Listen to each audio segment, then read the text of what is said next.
This talk is brought to you by the Thomistic Institute.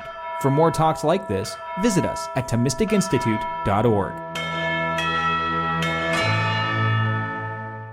I want to talk tonight about Thomas Aquinas' account of what truth is. And if you haven't yet gotten one, there should be handouts somewhere available for you. I believe right over there. So if you don't have one yet, maybe just raise your hand. And John? Yes. John can bring them to you. Wonderful. All right. Well, you guys are familiar with what Pilate said to Christ, or at least one of the things Pilate said to Christ, not the only one. But he asked, what is truth? And if you know the context well, you know he wasn't asking a philosophical question. But that doesn't have to stop us from asking a philosophical question with the same content. What is truth? And what determines truth? And what is it not? These are the sorts of questions I want us to talk about tonight, and then have a couple practical applications from the talk for our lives too afterwards.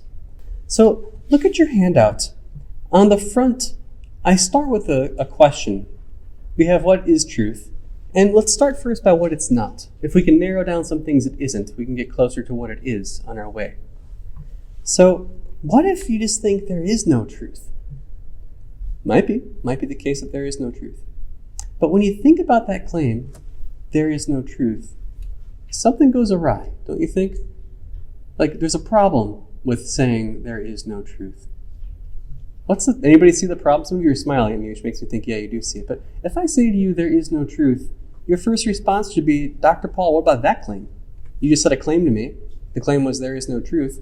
Is that claim true? And then I'm sort of in a pickle, right? If I say, no, that is not true. Then you say, well, why are you telling it to me? Like, you can assert all sorts of falsehoods. Why did you choose that one? Why didn't you say 2 + 2 is 5? So I don't want to say it's not true, if that's my position. But if I say it's true, I'm immediately contradicting myself, right? I say there is no truth except for the one I just told you, and bracket that one for a moment, and all the rest don't turn out to be true. And there you think, well, that's kind of like special pleading, isn't it? Like, your favorite one gets to be true, but all the rest of them have to be false. So the claim like that, a claim that seems to refute itself, there's a technical $5 philosophical term for it. It's just being self-referentially incoherent. When referred to itself, it's incoherent. It's like being a hypocrite, sort of, for a statement. You know, if your mom tells you don't smoke cigarettes, and then you see her walking the dog and smoking a cigarette, you're like, Mom, you just said don't do that thing. That you're being a hypocrite. If a proposition says there is no truth, it's doing something similar, isn't it? It's presenting itself as true and also claiming there is no truth. So it can't be the case that there's no truth. The next statement then, or the next question then, is what determines the truths that there are? If there are some, what accounts for it?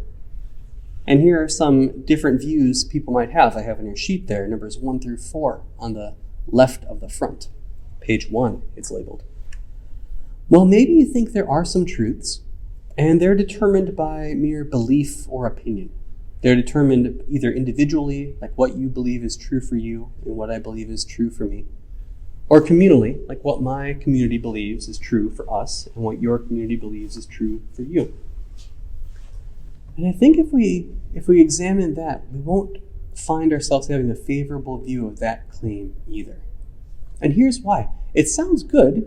It sounds, in a sense, humble, to say I have my truth and you have your truth, and your truth is just as valid as my truth. But when you think about it, you don't really think that. So it can't be the case that if I or my culture think the sun is pulled around the earth by a god in a chariot, and you think it's not, it can't be the case that the sun is both pulled and not pulled by a god around the earth. If I think the world is flat and you think it's not, the world isn't going to be both flat and non-flat. So it can't be the case that truth is just determined by convention, whether individual convention or societal convention. There's something deeper going on than mere, we all think it, so therefore it's true. How about power then? Maybe power determines what's true. You might have heard of the claim, might makes right. This is like might makes right, but instead of right being moral, which is typically how that phrase is used, right means correct. Might makes correct. Here, too, you probably think it's false. I mean, even if someone came and vanquished us all and brought a new ideology to us that we all had to affirm or perish, that alone isn't sufficient to make the ideology true. There's a question, surely we have to believe this to live, but is it the right thing to believe? Does it get reality right, is a question we can ask. So power alone isn't the arbiter of truth either. How about stipulation or definition, a third way that you might think of truth going? Sometimes it is, like when I say a bachelor is an unmarried man, or a human is a rational animal. There, I can be stipulating what the term bachelor means. When I say bachelor, I mean an unmarried man. When I say human, I mean a rational animal. And in that sense, there's truth to the claim that some truth is stipulated or definitional truth. But not all truths function like that. Like, here's a truth, there's more than 20 people sitting in this room, and that's not made true by definition or stipulation. I don't just stipulate the number in here is 20, and then I can move forward like that. 20 has a meaning beyond the stipulation that I give to it.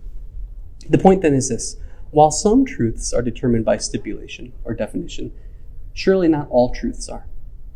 So that's not going to work either for being that which determines what's true. How about a last one? I hear this one sometimes.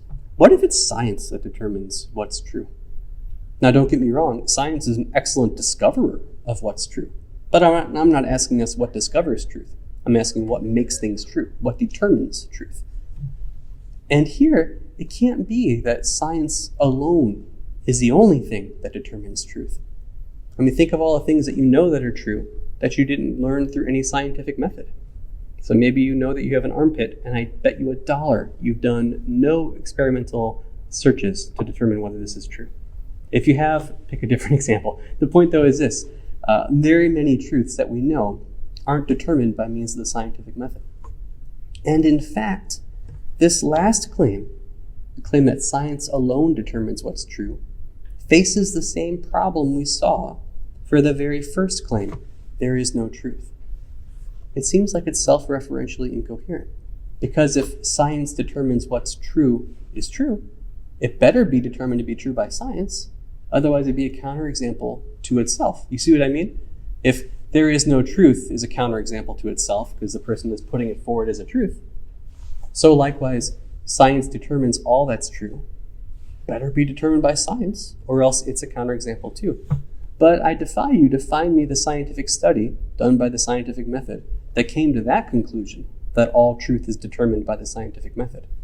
As far as I know, there isn't one.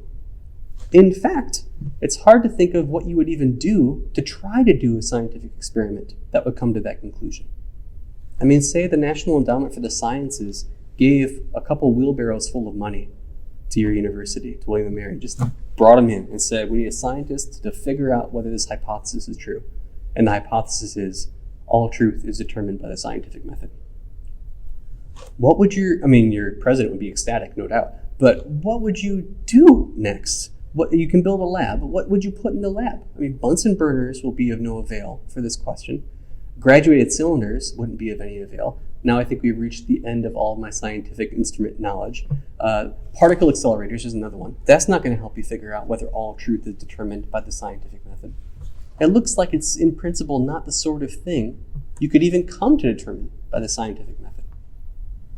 And so, while there is truth, it's not the case that all truth is determined by mere stipulation, or by power, or by what my group says is true, or by science alone. Something else must be the determiner here. And I want to put just a pin in that just for now. We'll come back to it later. What's the Thomistic view of what determines what's true?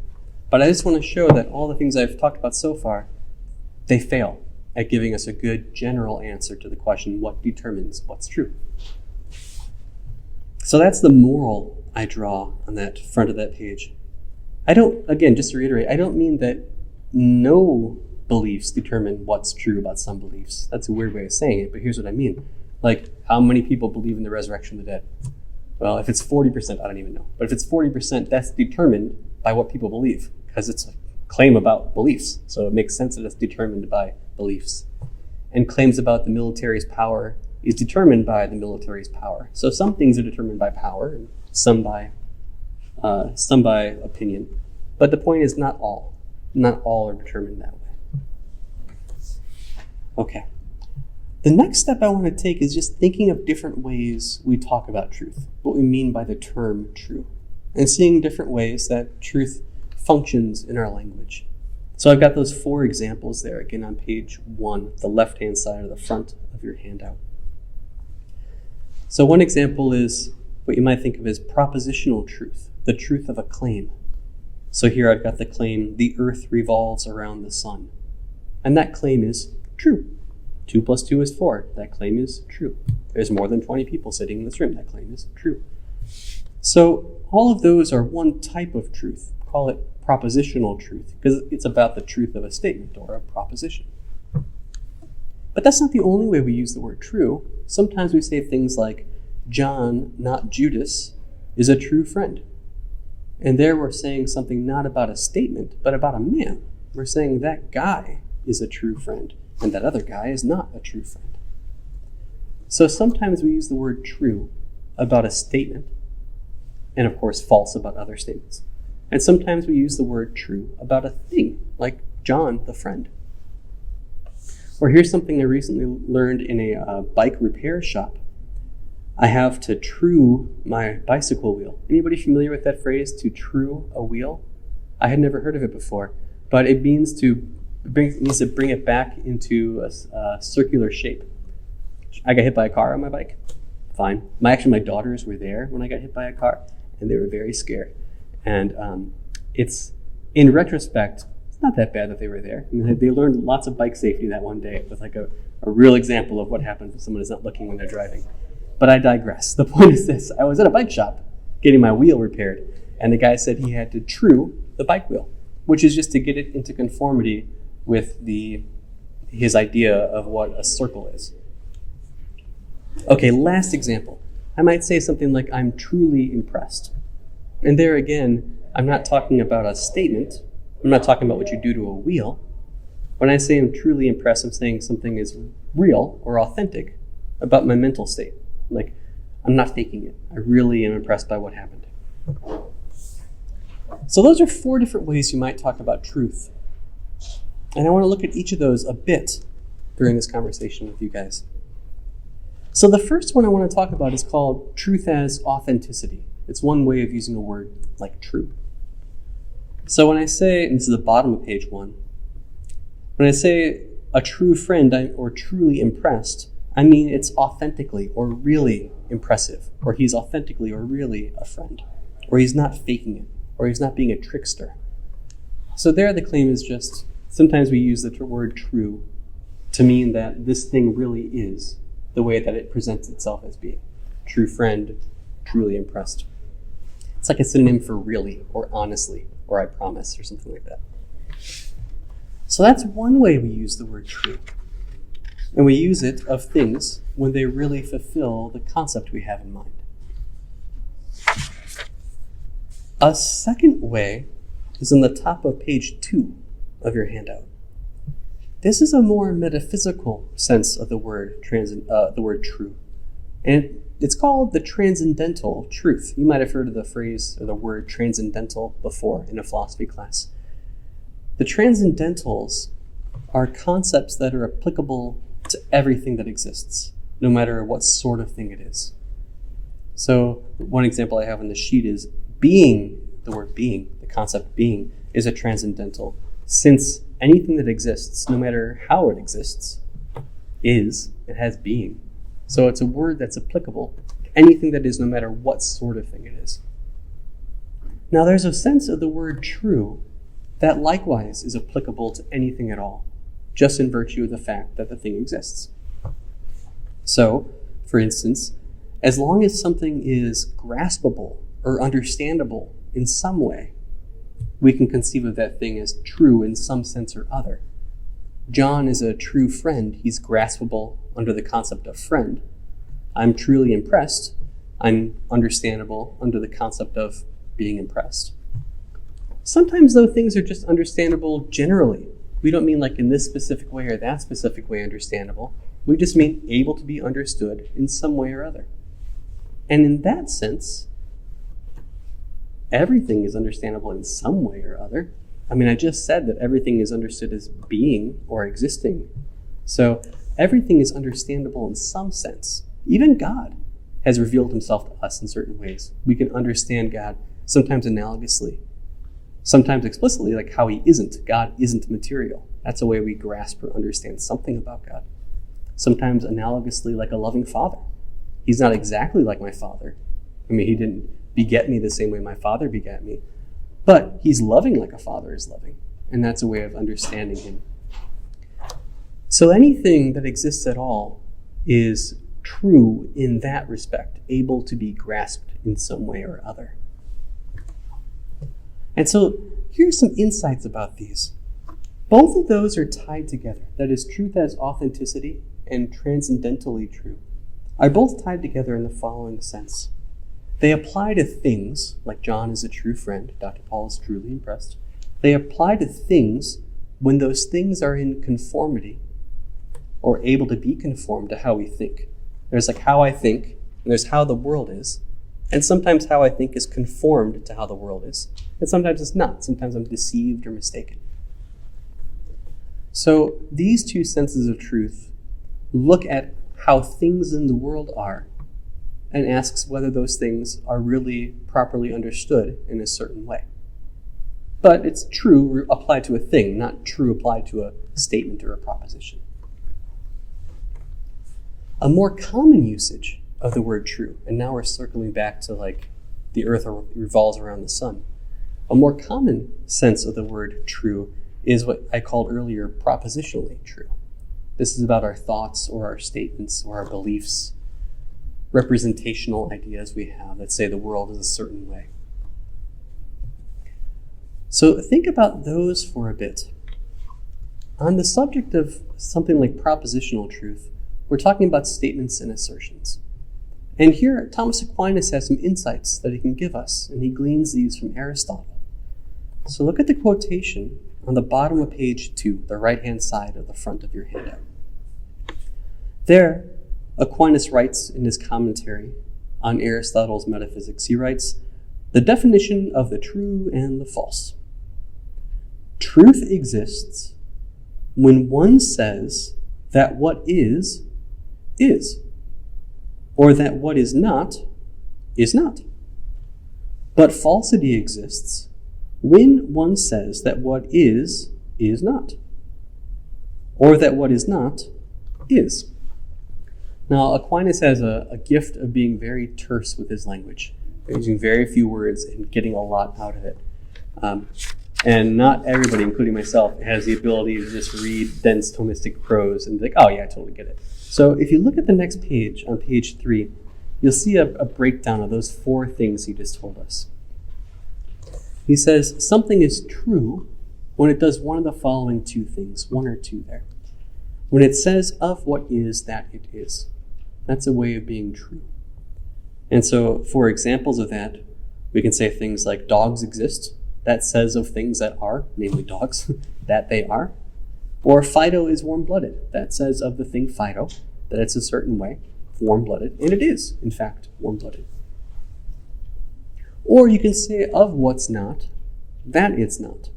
So for instance, you might say there are no dodo birds, and that of course is true because you're saying there are none, and in fact in the real world there are none, as far as we know. Like there could be a hidden enclave of dodo birds on some island we don't know about, and then we'd say, oh, I'm saying of what is that it's not, so I'd be saying something false here. But as far as we know, there are no dodo birds, and so it's an okay thing to say. Likewise, I say Fido is not scaled, and that is true. Why is it true? I'm saying of what is not a scaled Fido, that it's not. So that's 2 different ways of saying true things with 2 examples for each of them. How about the other way?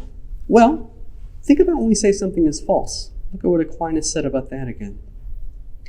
Something is false when it either, this is 3, says of what is that it is not. And examples there, I just take the first ones and negate them. So there are no dogs, says of something that is, namely dogs, that they're not, so it's false.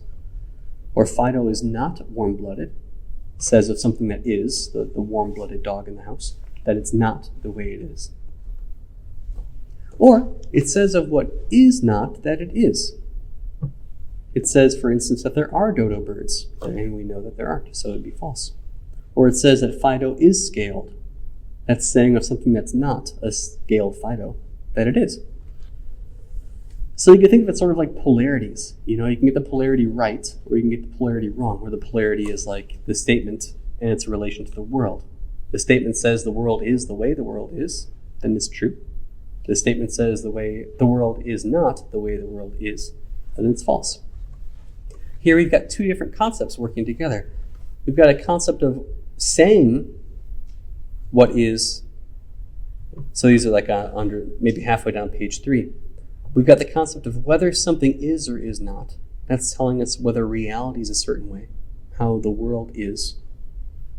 And then we've got 2 there on your sheet, saying that something is or saying that something is not. We've got on the one hand how the world is, on the other hand how it's represented by our thoughts or our beliefs or our statements. And you get truth when you have a connection between the two. You say how it is and it is that way. You say how it's not and it's not that way. In fact, Aquinas says, Thomas says in his Summa Theologica, he says, truth is defined as a conformity between intellect and reality. And we can see how that is, how truth is a conformity of intellect to reality. And notice again that this conformity can go 2 different ways. You can see the very same relation between the proposition or the assertion and the way the world is. You can see it from the world side, or you can see it from the statement side. If you take that same relation, just like you can see father of and son of, those are the same relations seen from 2 directions. I have a son named Henry. You can say Henry is the son of Dr. Paul, or you can say Dr. Paul is the father of Henry, and there you're naming the same relation that we bear to each other, just from 2 different directions. So likewise here, we can think about the conformity that the thing in the world has to the concept. Like John conforms to the concept friend. And so we could say John is a true friend. That guy over there is truly a friend. Or the proposition, the earth revolves around the sun, seen from the other side, conforms to how the world is. You see what I mean? So you can have the same relationship of conformity between the world and our thoughts, and just see it from 2 different directions, seeing it from the world side as truth as authenticity or transcendental truth, or seeing it from the statement side, seeing it as propositional truth. It's the same relation, just viewed in 2 different directions. Okay. When I started, I asked the question, what settles or determines what's true? And there I gave 4 different options and said why I don't think any of them really do the trick of telling us what determines or settles what's true.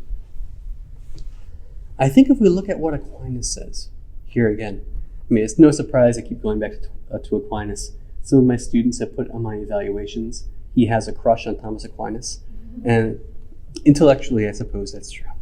So going back to Aquinas, I feel like I can because this is the Thomistic Institute. If there's anywhere I can go and make my bleeding Thomistic heart be known to the world, it's the Thomistic Institute. But here's what Aquinas says. He says, truth, which is in the soul, but caused by things, does not depend on what one thinks, but on the existence of things.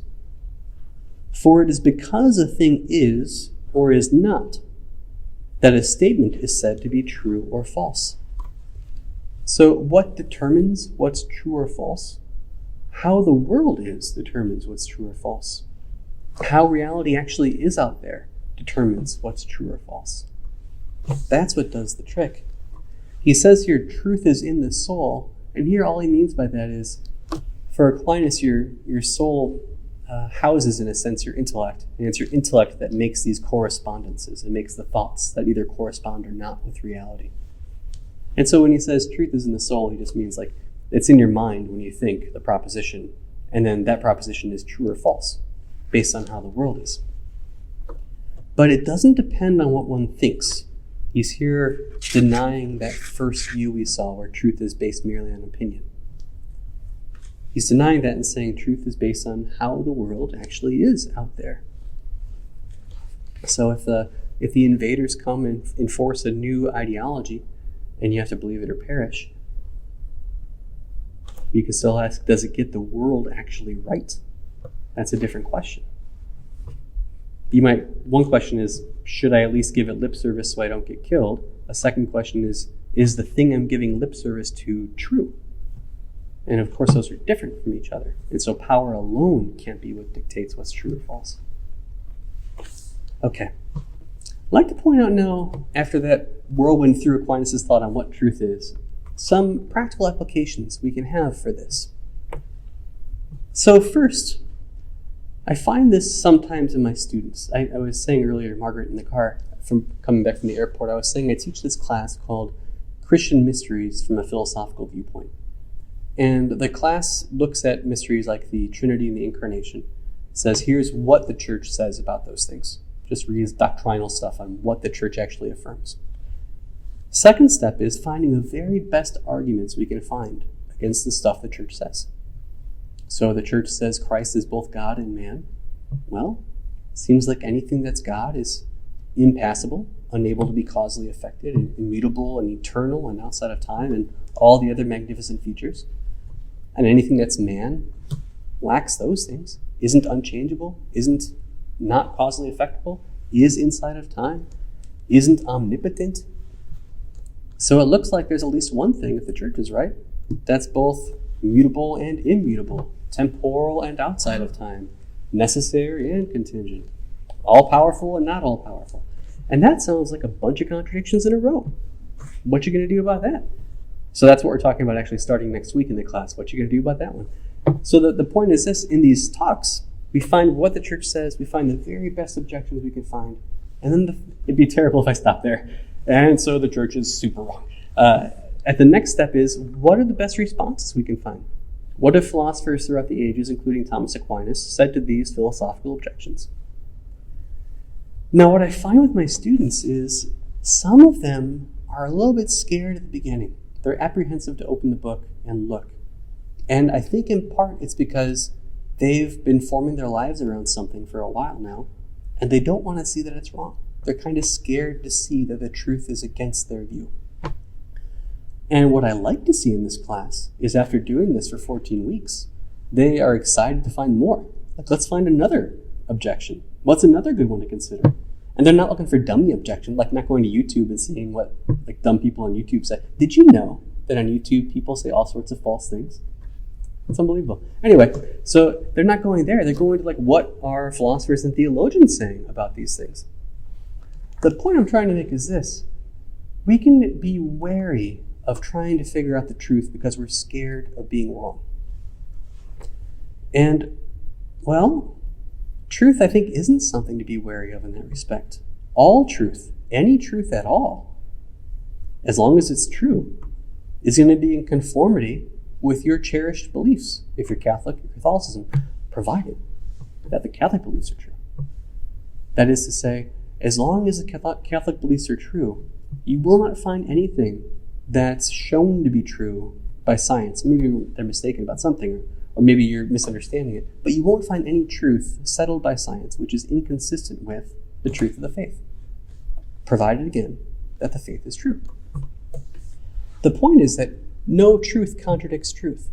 And so if you've got the truth, you don't need to be scared about the other things. The other things take care of themselves. And sometimes you won't be able to discover what's wrong with the argument. I'm a professional philosopher. I've been there myself. I see the argument and I think, that looks good. But it's against the view that I believe. What am I going to do? And what I do there, if I can't figure it out, is I go knock on the doors down the hallway where my colleagues are. I go, hey, can you have 5 minutes to help me figure out what's wrong with this argument? Because it says something I believe is false. And he's like, ooh, I believe that too. Let's figure it out. So sometimes you won't do it alone. That's fine. Nobody said you had to. You could do it with others. The point then is this. As Aquinas says here, here's another quote from Aquinas on the sheet. Every truth by whomsoever spoken is from the Holy Ghost, as bestowing the natural light and moving us to understand and speak the truth. Elsewhere, they say things like this: all truth is God's truth. And so there's no need to be fearful of the truth. The truth will not be a thing that shows Catholicism to be false. I'll say it the last time and I'll stop saying it, provided it is in fact true, provided Catholicism is true. So one thing I like about this is it helps me be intellectually courageous. And I think I see it help my students be intellectually courageous as well, seeing this insight about how truth is and what truth does. Okay, a second practical insight that I want to draw our attention to here is there's a passage, remember, in the Gospel of John where Jesus says, "I am the way, the truth, and the life. No one comes to the Father except through me." And here we can ask, which sort of truth is this? I gave those 4 options of what truth is at the beginning, different ways we use the word true. What sort of true is this? The way I like it best, you can read it a couple different ways, but the way I like it best is that he's the truth, and by him we're trued.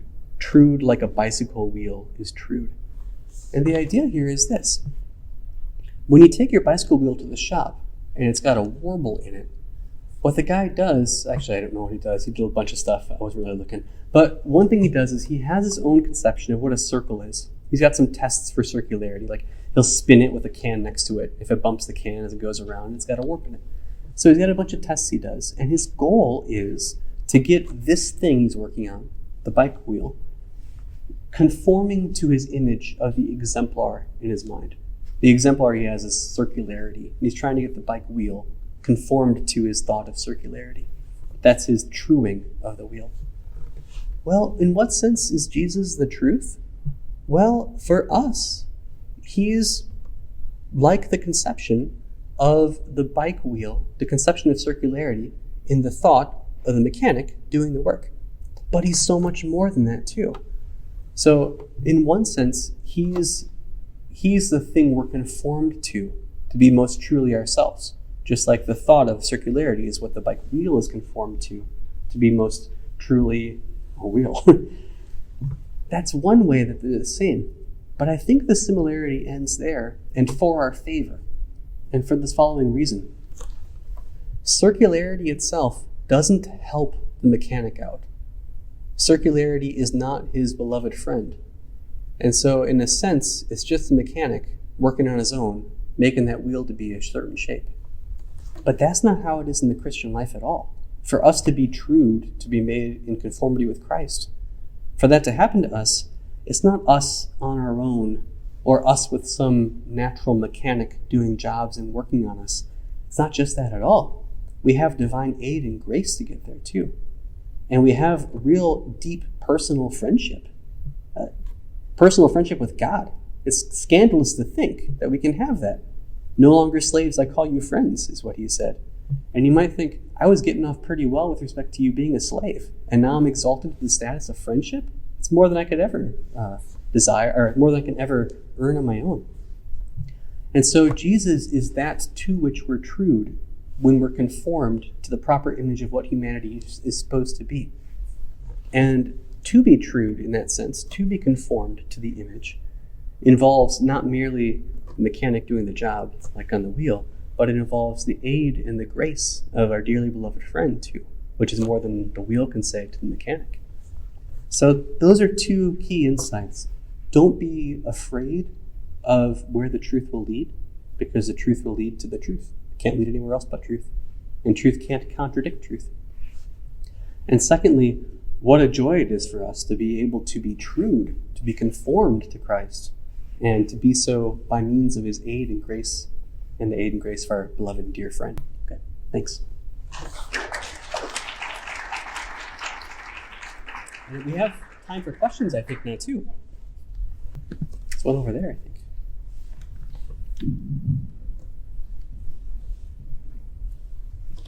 Yeah, so Thomas's definition of propositional truth reminds me a lot of the principle of non-contradiction. Yeah, great, thank you.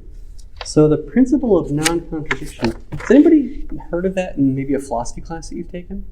Some of you? Yeah, good. So the principle of non-contradiction says that no statement or assertion or proposition No statement can be both true and false at the same time in the same respect. So there are some statements that are true and false at different times, like 2 hours ago I was hungry, and now after this delicious meal that Margaret got me, I'm no longer hungry. So that statement changes truth value over time, no contradiction there. But what if it were true at the same time? I'm hungry and I'm not hungry. Well, maybe I think I'm not hungry and one of you thinks I'm hungry. We both have the phrase, I am hungry, and you think it's true and I think it's false. Well, those are in different ways, aren't they? Because the I refers to you in one and me in the other. The principle of non-contradiction says that as long as you keep all the terms meaning the same thing throughout, so the I's don't do a little switcheroo between me and you in the claims, as long as it refers to the same thing throughout, it can't be both true and false at the same time in the same way. And I think you're right to point out that there's a close parity here between what he says about truth and that view of non-contradiction. And the idea, I think, is this. For Aquinas and for Aristotle and almost anybody I can think of in the Western philosophical tradition, you can't have a true contradiction. And so it can't be the case that there are and there aren't dodo birds. You see what I mean? And so it can't be that you have both. It's either one or the other. And how you get one or the other is defined here as Aquinas gives it to us by whether or not, in fact, those things exist. Yeah, thank you.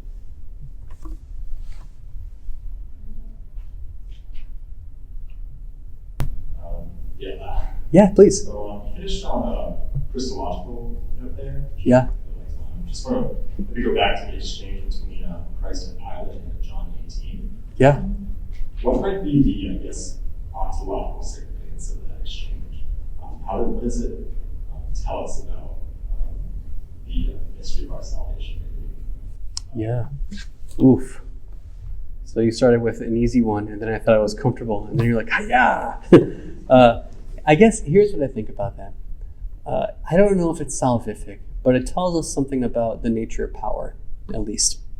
So remember when Pilate says it, like I said earlier, he's not making a philosophical point. He's not inviting Christ to enter into a dialogue concerning the nature of truth there. The way I read it, when he says, what is truth? It's sort of like a flippant, like, what does that matter sort of thing. Like, who gives a crap about that right now? That's not what matters. So what is truth? Like, well, who cares about that? So I think it's showing us the importance of, not being a Pilate in the situation. Not being a person who cares more about political dynamics than the truth of the thing. Because it's very easy to get wrapped up in a cause and to work well for the cause, even a valiant cause, not that his was, but even a good and noble cause, but to do so in a way that you lose your very soul in doing it.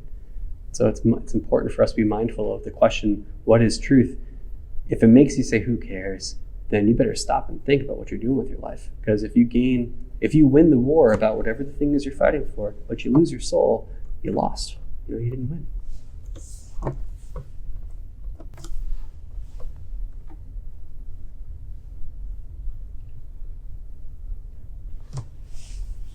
So you said that the concept or the idea of a circle or a round is unimportant, so relatively correct. My thinking is that would actually be probably the most important thing. So I agree with you. If what I said sounded contrary to that, I recant what I said. What I was trying to say was the guy who's the mechanic has an exemplar in his mind, and he's trying to instill it in reality. So circularity matters because it's the exemplar that he has. And I think you're right. If he's got like an egg-shaped exemplar, it's going to be an awful bike wheel. But it goes further than that because the exemplar in his mind doesn't help him. It's not a thing that does work. Whereas God's grace does do work in our lives. The blueprint doesn't build the building. The agent uses the blueprint to make the building, but the blueprint never picks up a hammer. And my idea is the idea of circularity is important, but it's not what picks up the hammer. The Lord is our example, but he also picks up the hammer, so to speak. He also does the work in our life, unlike the blueprint does. I mentioned that philosophical puzzle about the Incarnation, and I saw some of you go, yeah.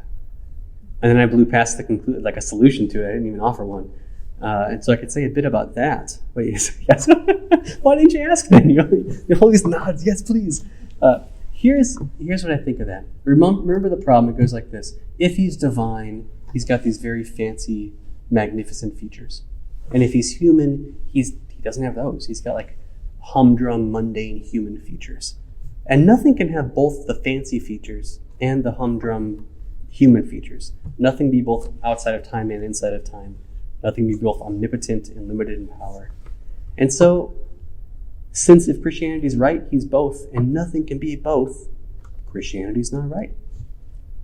Now that would be a big bummer, right? At least for me it would be. So what to do? Well, I think of it like this. You find a solution to this in the ecumenical councils of the church. The first 7 ecumenical councils where they talk about Christ's natures. He's got 2 natures, a human one and a divine one. It's one person. They say things like this a lot. They'll say that it's in his human nature that he hung on a cross and bled. And it's in his divine nature that he created the world and rules. And even as a baby, they'll say, Cyril says this in the 3rd ecumenical council, even while still a baby, he was still co-creator and co-ruler of all creation with his Father and the Holy Spirit. Now you think of that, you think a baby ruling the world. Okay, thank you very much. But the idea here is this, he's got 2 different natures. He's got all the stuff that a divine person has. And he's got all the stuff that a regular human person, hair and fingernails and blood that circulates and a soul just like you have a soul and a heart that really beats blood around the body, just like you. He's got all that stuff just like you. So here's the idea. In what sense is Christ immutable, unable to be changed? In the sense that he has a nature, his divine nature, which is unable to be pushed or pulled, unable to be changed from being one way to being another. And in what sense is he mutable?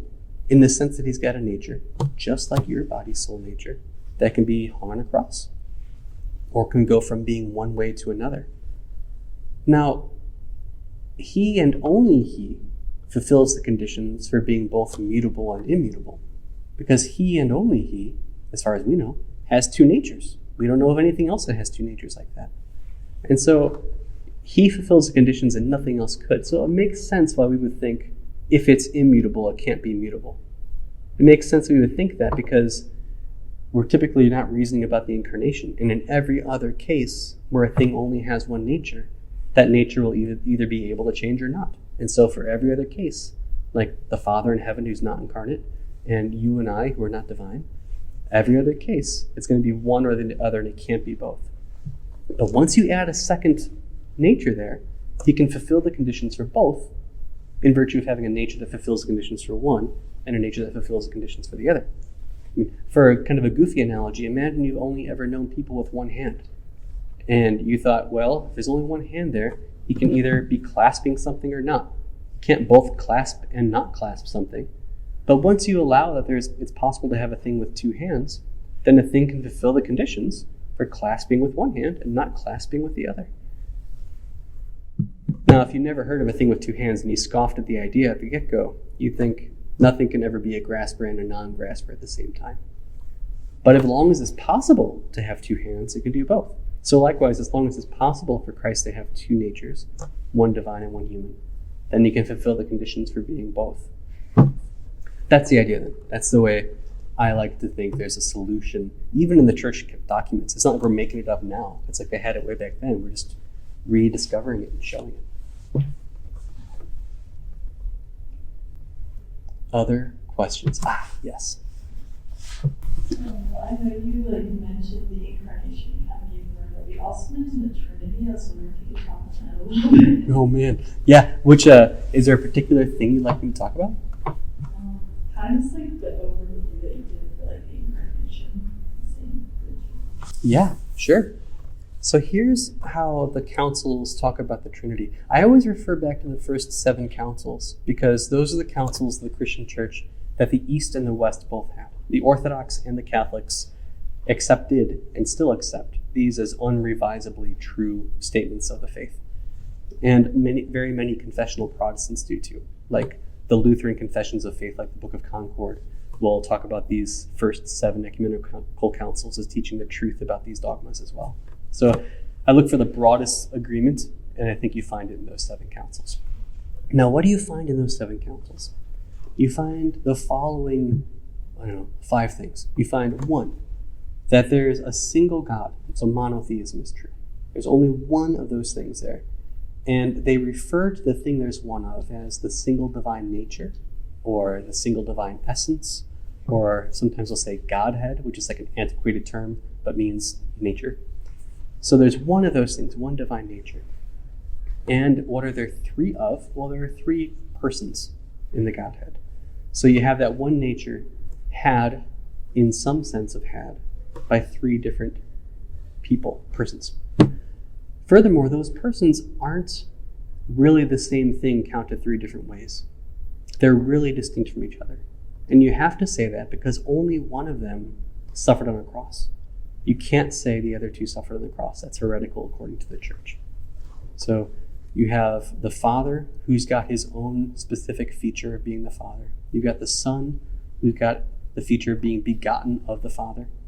None of the other divine persons are begotten of the Father. And he's got all those incarnational features too, like was born in Bethlehem and was carried in the womb of Mary and all the rest. And then the Holy Spirit has his own features too.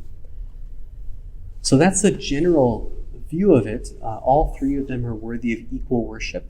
They're on a par for what they are. Their being is the same being. The trickiest question I know of here, so I led with a question, right? Like, how do you explain how he's both God and man, given this argument? The trickiest question I know of here is the following one.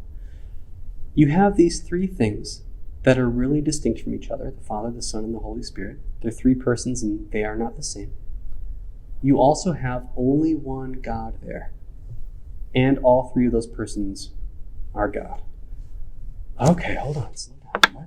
You got one God and also 3 persons, and they're each God, and they're not the same thing? How can you have one there and also 3 there that aren't the same thing as each other, and still only one there, and those 3 are also God? And you want to sit down for a little bit when you say all that out loud. Here's how I think of that question. Think of it like this. The conditions under which something counts as a God or as a human are the conditions of having a nature of a certain sort. So each of those 3 persons has a nature of a certain sort, the divine nature. Each of us has our own flesh and blood human nature. The conditions under which you have something of that type there are having a nature. Now, if those 3 different divine persons have the same nature, they're going to count as one and only one God there because they all have one and the same nature. It's a sharing of a nature that's going on. There are a bunch of analogies people use here, and they're all good for one step, and then they get into problems when you really start scratching at them. You give it, and they're like, oh, I get it. Wait. And that's what always happens. Doesn't stop me from giving them. I'm just telling you, I'm disclaiming immediately. You will find 1,600 disanalogies for any analogy of the Trinity you find. And that's not surprising. It's not surprising at all that how God isn't wholly represented in the world of like humdrum things we find. With all that disclaimer in the background and like in flashing neon lights behind me, people sometimes say like, how could you have 1 and 3 there? And the idea is you count in different ways. There's 1 being and 3 persons. Good, thank you.